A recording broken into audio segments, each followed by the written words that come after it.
Bonjour à tous et bienvenue dans cette vidéo sur le langage C. Aujourd'hui, je vais aborder la notion très importante que sont les pointeurs en C.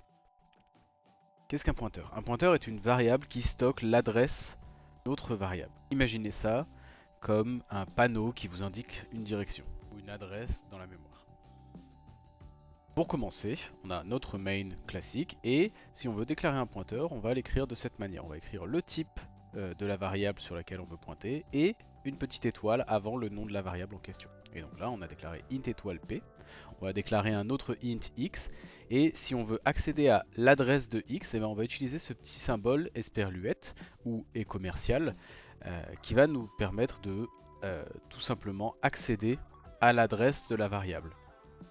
Ensuite, pour accéder à la valeur qui est à l'adresse stockée par P, on va utiliser le caractère, l'opérateur étoile, qui va aller faire ce qu'on appelle un déréférencement. Donc on va déréférencer le pointeur P et accéder à la valeur qui est à l'adresse que P pointe. En l'occurrence, la valeur qui est stockée dans X. Et si on veut vérifier, tout simplement, on peut afficher la valeur de X et la valeur de Y. On compile, on teste et on voit que voilà, x est égal à 10 et y est égal à 10. Ensuite, on peut aussi modifier la valeur qui est stockée à l'adresse depuis le pointeur directement. Pour ça, on va utiliser le même opérateur de déréférencement, l'étoile, et on va tout simplement dire étoile p est égal à 20, et donc ça va aller modifier la valeur à l'adresse donnée. Et donc en fait, ça va aller modifier la variable dont laquelle on avait donné l'adresse AP à la base, donc ici x. Et on peut voir que x est bien égal à 20. Maintenant, un exemple un petit peu plus concret de l'utilisation des pointeurs. Maintenant qu'on connaît un petit peu la syntaxe, qu'on voit comment ça marche, mettons qu'on veut faire une fonction pour faire une division. On va avoir notre fonction classique avec un int a, int b. Et on sait qu'une division, si on fait une division par 0, en l'occurrence là si b est égal à 0, ça va poser problème. En C, on ne peut pas faire de division par 0, ça nous cause une erreur. Donc on va vouloir vérifier, est-ce que b est égal à 0? Si oui, je retourne moins 1. Le problème, c'est que, étant donné qu'une division c'est une opération mathématique, comme une addition, une multiplication, etc., et bien en fait, un vrai résultat pourrait être égal à moins 1. Donc on ne peut pas juste se baser sur cette valeur de retour pour savoir qu'il y a eu une erreur, pour savoir que b en fait était égal à 0 et que c'est invalide.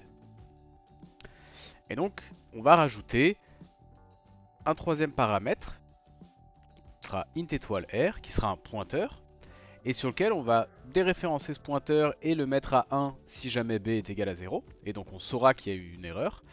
Et ensuite, si b n'est pas égal à 0, et pareil, on va déréférencer r et on va lui dire qu'il est égal à 0. Comme ça, on sait de l'autre côté où on appellera notre fonction que voilà, si r est égal à 0, c'est qu'il n'y a pas eu d'erreur. S'il est égal à 1, après avoir fait appel à la fonction, c'est qu'il y a eu une erreur. Donc on peut tester directement en faisant appel à la fonction, en mettant que result est égal à l'appel de fonction. Donc simplement on récupère le résultat de la fonction dans result et on envoie l'adresse de erreur, de notre variable erreur qui est un int. Et donc si erreur est égal à 1 après avoir fait appel à la fonction, ça veut dire qu'il y a une erreur et que, que la valeur de notre variable a été modifiée dans la fonction divide. Et là on a pu récupérer deux valeurs différentes, la valeur du result et la valeur d'erreur, et faire un calcul en fonction de ça, faire un affichage en fonction de ça.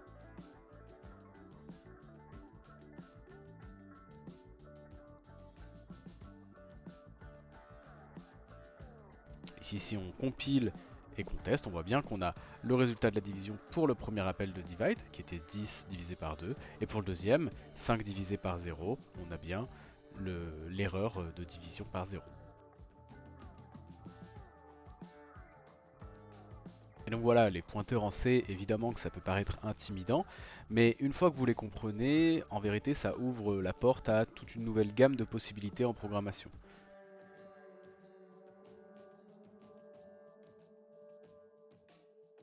Si vous voulez aller plus loin sur le langage C ou sur d'autres concepts de programmation, n'hésitez pas à aller regarder les autres vidéos de ma chaîne.